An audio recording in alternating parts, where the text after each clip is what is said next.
Чем казахи отличаются от кыргызов?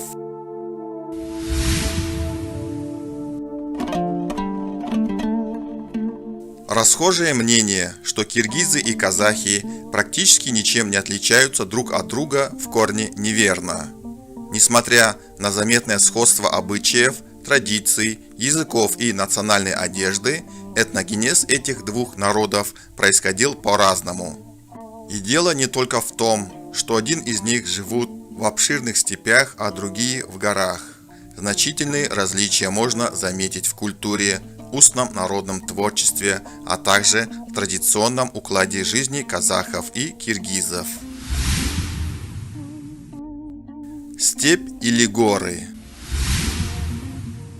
Казахстан находится в самом центре нашего континента. Это обширные степи, окаймленные на юге горами. Более 2 724 000 квадратных километров территории дают государству 9-е место в мире по занимаемой площади. При этом население составляет 18 миллионов человек. В силу географического расположения и богатства природных ресурсов Казахстан – страна с амбициями, которая стремится к усилению своего влияния на евразийском пространстве. Киргизия и Кыргызстан – небольшое азиатское государство, расположенное в горах. Его территория не достигает и 200 000 квадратных километров, а численность населения в 2015 году едва перевалила за 6 миллионов человек.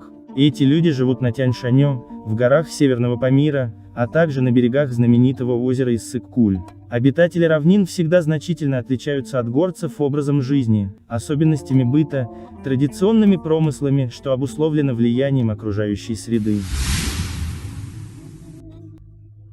Эпос о Манасе. Устное народное творчество киргизов уникально. Этот древний народ сумел создать и донести до наших дней поэтический эпос Манас, рассказывающий о жизни и подвигах легендарного богатыря.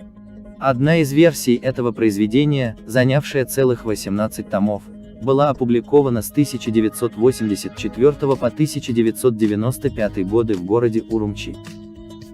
У казахов устное народное творчество составляют лирические поэмы, сказания и легенды о разных героях, космогонические и волшебные сказки, а также рассказы юмористического характера о веселом шутнике по имени Алдар Касе. Наиболее известны в народе поэмы о любви «Каз-Жибек», «Казы-Карпеж» и «Баян-Сулу». А колпаки-то разные.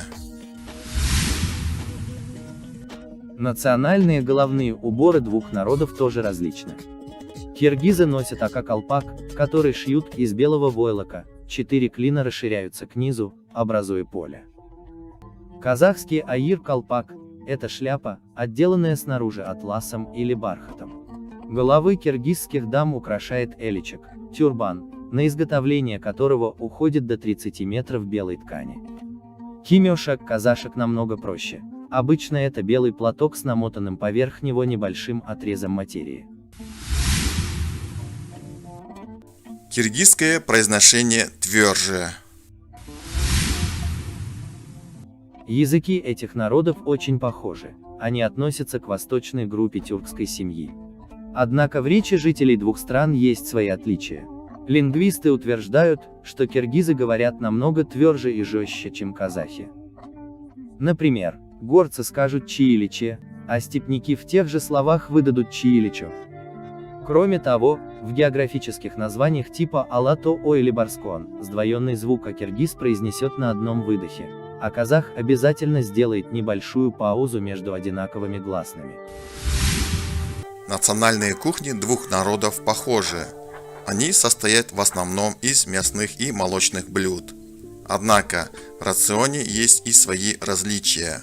Если баранину, конину и говядину обычно едят жители обеих стран, то блюда из верблюжатины часто бывают на столе у казахов, тогда как киргизы употребляют в пищу мясо.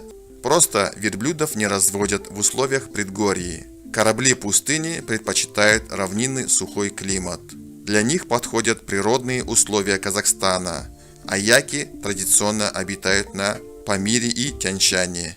Их в своих хозяйствах держат киргизы.